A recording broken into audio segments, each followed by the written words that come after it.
नमस्कार। आज एक बहुत ही गंभीर विषय पर चर्चा के लिए मैं आपके सामने आया हूं। अभी हमारे देश में क्या स्थिति चल रही है, हमारे देश हिंदुस्तान भारत क्या स्थिति चल रही है, पूरे देश को जलाया जा रहा है। किस कारण से? केंद्र सरकार एक योजना लेकर आई है, सेना में भर्ती से जुड़ी हुई योजना है वो अग्निपथ। अग्निपथ की जो योजना है उसको लॉन्च किया गया, उसके बारे में घोषणा की गई और उसके बाद विरोध प्रदर्शन। अरे पहले आपने समझा क्या कि वो योजना है क्या? उस योजना के पक्ष या विपक्ष में बात नहीं करनी है अभी इस समय, ये उसका सही समय नहीं है। लेकिन जो बात करनी है वो ये है कि देश को जलाया जा रहा है। किस अधिकार से? देश को जलाकर क्या मिल रहा है आपको? आज जो सरकारी संपत्तियों को नुकसान पहुंचाया जा रहा है, जिस तरीके से ट्रेनों को जलाया जा रहा है, गाड़ियों को जलाया जा रहा है, लोगों पर, आम जनता पर पत्थरबाजी की जा रही है, जो अनाज से लदे हुए ट्रक हैं उन्हें फूंक दिया जा रहा है, किसको लाभ हो रहा है? आप लोग दंगा कर रहे हैं, उपद्रव कर रहे हैं, आग लगा रहे हैं, इससे आप लोगों को फायदा हो रहा है क्या? क्या आगजनी करने से, दंगा करने से, उपद्रव करने से आप लोगों को सेना में नौकरी मिल जाएगी? नहीं ना, कुछ नहीं मिलेगा, बल्कि आप ब्लैकलिस्ट हो रहे हैं।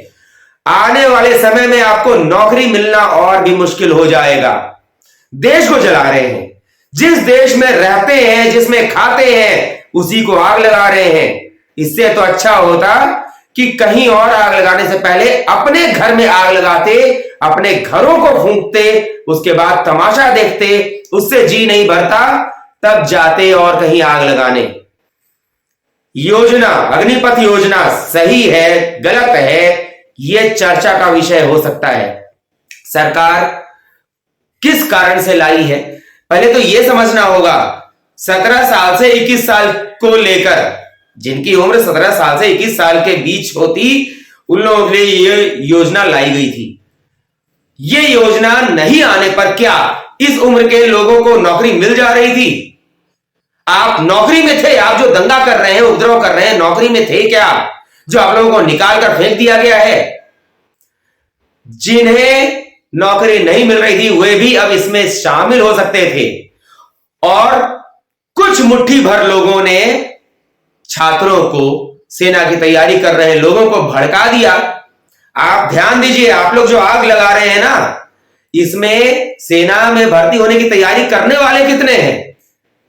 यदि 1000 लोगों की भीड़ है, उसमें से मुश्किल से 50 लोग भी ऐसे नहीं होंगे जो वास्तव में सेना की तैयारी कर रहे हो, छात्र हो। ये उपद्रवी हैं, दंगाई हैं। टीवी पर आप देख रहे होंगे, आपने खुद देखा होगा, ज्यादातर लोग अपने मुंह पर नकाब लगाकर आ रहे हैं, गमछा लपेट कर आ रहे हैं। क्यों? कौन है ये लोग? पहचानिए इनको। ये छात्र हो ही नहीं सकते, इन्हें नौकरी नहीं चाहिए, ये नौकरी नहीं मांग रहे हैं, ये आग लगाना चाह रहे हैं। देश के दुश्मन है, देशद्रोही है।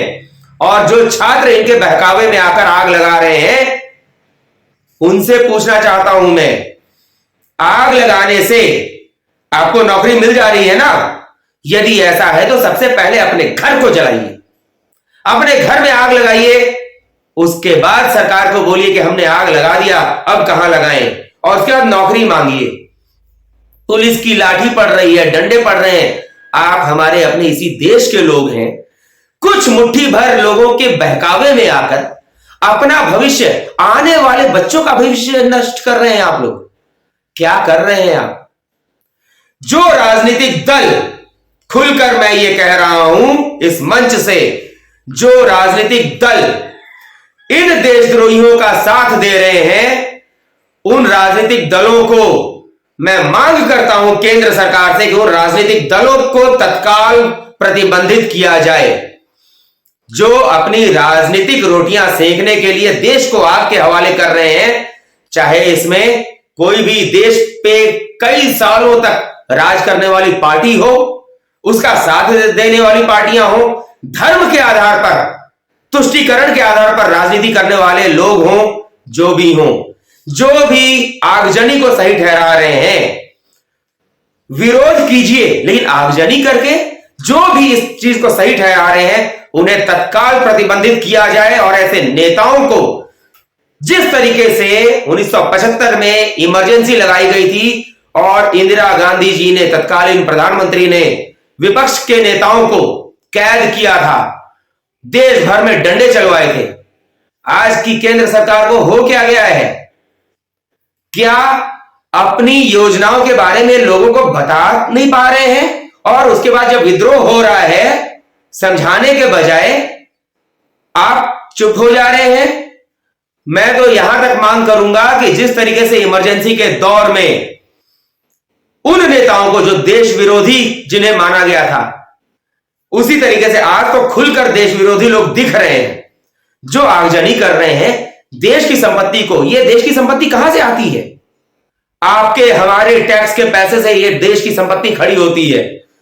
कुछ राजनीतिक दलों के बहकावे में आकर जो छात्र जो कल को सेना में भर्ती हो सकते थे, जिनकी भर्ती हो सकती थी, वो आज देश को जलाने में लगे हैं। अरे आप लोग देश की रक्षा क्या करेंगे? आप तो देश को ही जला रहे हैं। आपसे बड़ा देशद्रोही होगा कौन?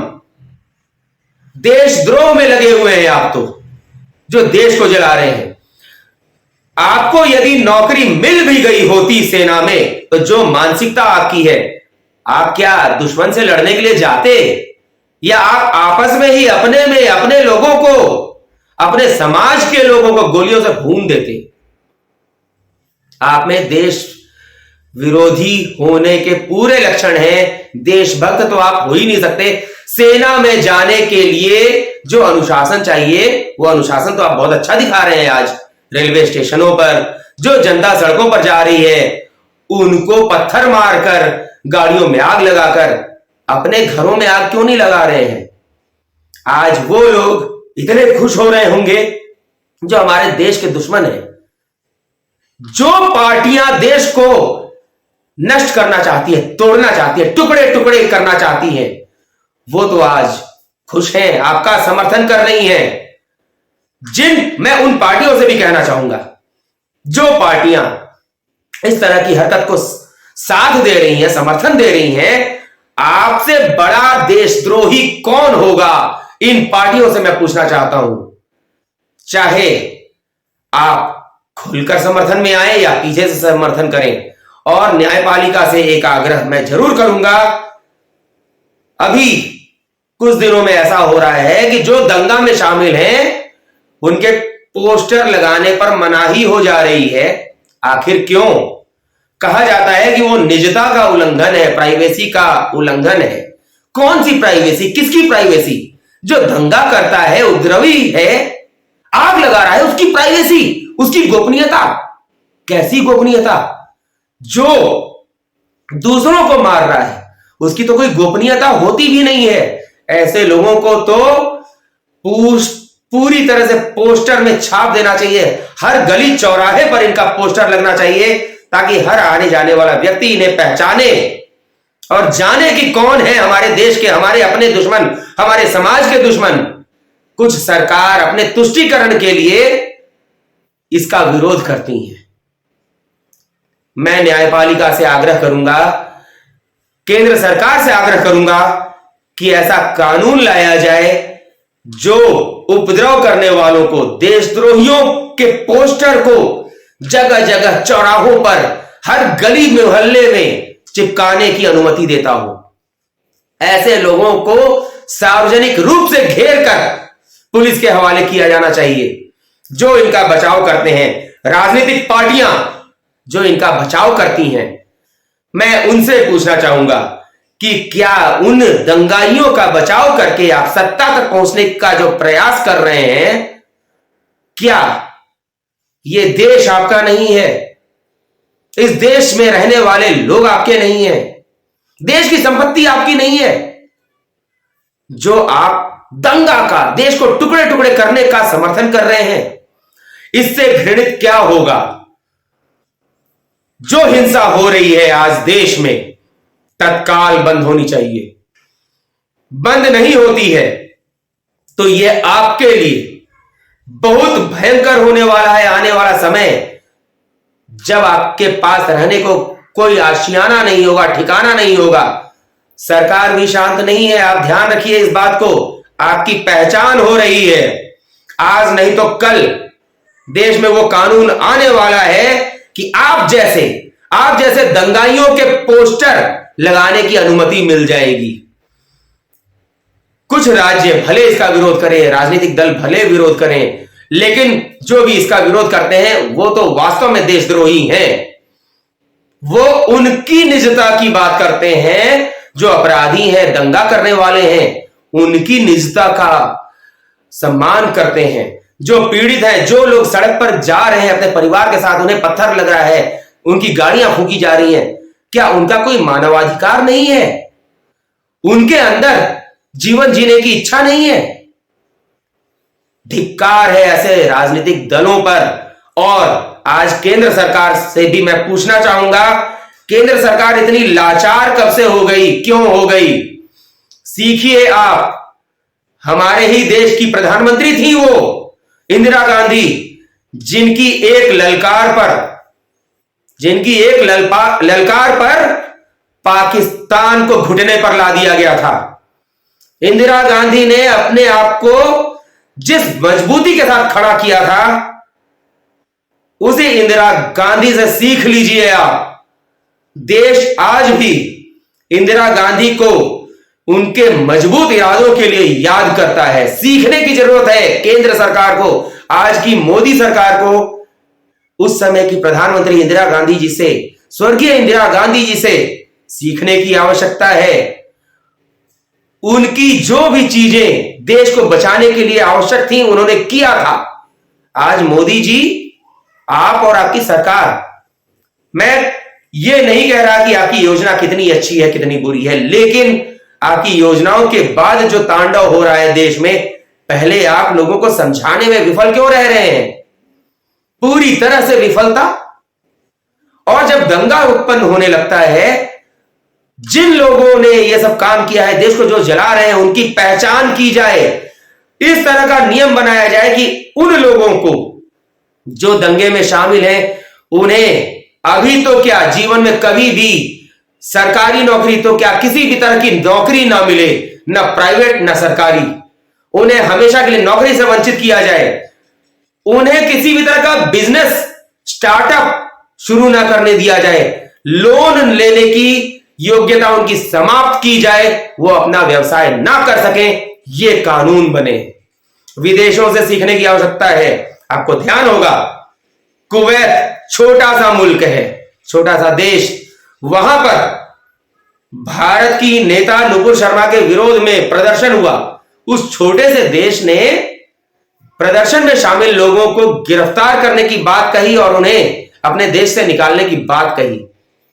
हमारा देश तो इतना बड़ा है, इतनी भी हिम्मत नहीं है मोदी जी आपकी सरकार में।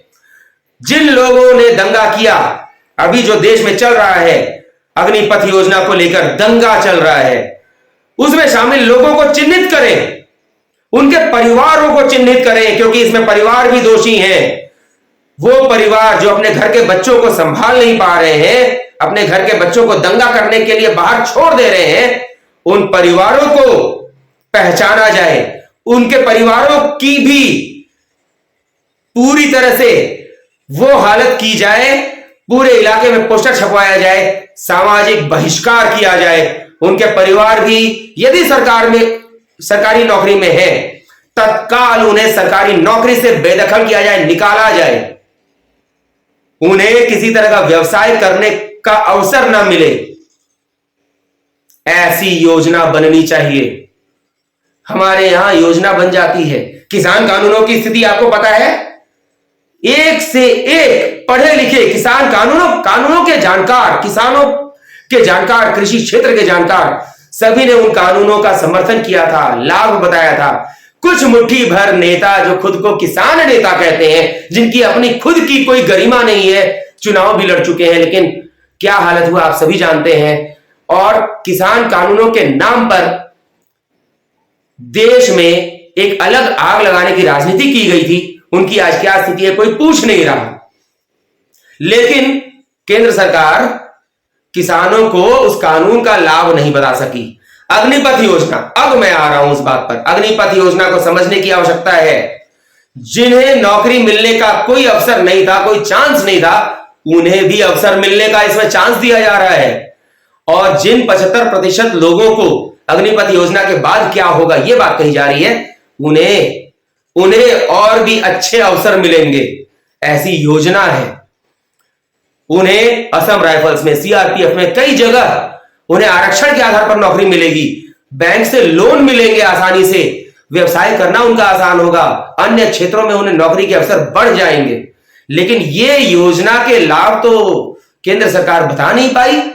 कुछ विरोधी तत्व जो देशद्रोही हैं, साफ साफ देशद्रोही है, चाहे पार्टी हो या कुछ भी हो, देशद्रोही हैं, वो लोग इन लोगों को बरगलाने में सफल रहे। बरगला दिया उन्होंने और देश में आग लगा दिया।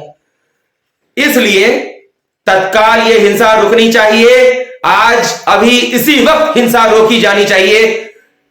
जो लोग कह रहे हैं कि मोदी सरकार विफल है, मैं भी कह रहा हूं मोदी सरकार विफल है, हिंसा नहीं रोक पा रही है, ऐसे लोगों को तत्काल फोर्स का सही उपयोग करना चाहिए। जो आज नौकरी के नाम पर धंधा कर रहे हैं, आग लगा रहे हैं, ये आप इन्हें अगर नौकरी दे भी देंगे तो ये तो अपने देश के ही सैनिकों को मार डालेंगे। आप ध्यान से देखिए, टेलीविजन आपके यहां है, टेलीविजन पर आप देखिए, चेहरे को ढककर, नकाब लगाकर ये लोग आगजनी कर रहे हैं, दंगा कर रहे हैं। कौन है ये लोग? ये छात्र नहीं है, नौकरी मांगने वाले नहीं है, ये वो दंगाई हैं जो देश को जलाना चाहते हैं। और हमारे भोले भाले छात्र इनके बहकावे में आके फंस गए हैं। बहुत अति हो गया है। आज इस वीडियो को मैं यहीं रोक रहा हूं और उम्मीद करता हूं कि ये छोटी सी बात यदि अब भी आप लोगों को समझ में नहीं आई तो उम्मीद छोड़ दीजिए कि नौकरी तो वैसे भी अब आपको मिलने से रही, उम्मीद नहीं है। क्योंकि आप जो दंगा कर सकते हैं, आपकी पहचान तो हो ही रही है टेलीविजन के माध्यम से, अखबारों के माध्यम से, भले आपने कितने भी नकाब ओढ़ लिए हो, पहचान तो आपकी भी हो रही है। और नौकरी की बात अब आप भूल जाइए, आपको नौकरी नहीं मिलने वाली, जिस तरह की स्थिति ऐसी हो रही है। अभी भी समय है, आज भी रुक जाइए। और जिस देश की सेना में नौकरी करके देश की रक्षा करने की बात आप कह रहे थे, उसी देश को तो आप जला रहे हैं। तो किस अधिकार से, किस मुंह से, आपके पास कौन सा चेहरा है जिससे आप सेना में नौकरी करने की बात कर रहे हैं? अनुशासन है क्या आपके पास? अगर आपके अंदर थोड़ी भी लज्जा शर्म बाकी है, देश जलाना छोड़िए और बहुत इच्छा है आग लगाने की, तो शुरुआत, आपको लग रहा है ये अच्छा काम है ना, आग लगाना अच्छी चीज है, तो शुरुआत अपने घर से कीजिए। अपने घर को आग लगाइए पहले, उसके बाद आगे बढ़िए। और इसके बाद भी आपकी इच्छा शांत नहीं होती है, अपने मन की भड़ास नहीं निकलती है, तब जाइए देशद्रोहियों के पास और उनसे पूछिए अब किसे जलाएं। क्योंकि आपका साथ देने के लिए तो देशद्रोही लोग, देश विरोधी पार्टियां पहले से खड़ी हैं, जो सत्ता पाने के लिए कुछ भी कर सकती हैं। पहले किसान कानूनों के नाम पर किसानों को भड़काया गया, आग लगाई गई, देश को नष्ट किया गया। सीएए और एनआरसी के नाम पर लोगों को भड़काया गया, दंगा कराया गया, कितनों की जानें गई। और अब अग्निपथ योजना के नाम पर क्या कर रहे हैं आप लोग?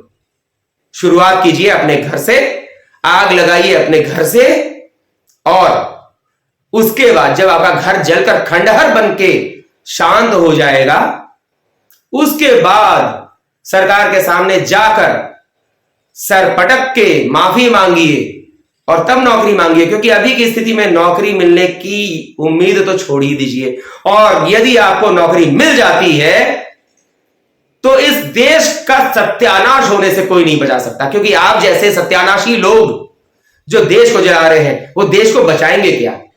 देशभक्त होने का दावा करने वाले आपसे बड़ा देशद्रोही होगा कौन, जो अपने देश को जला रहा है, आग लगा रहा है। आज इस वीडियो को मैं यहीं समाप्त कर रहा हूं। उम्मीद करता हूं कि थोड़ी भी बुद्धि यदि है तो उन लोगों के बहकावे में आना बंद कीजिए जो आपको बहका रहे हैं और देश को जलाकर अपनी राजनीति को आगे बढ़ा रहे हैं।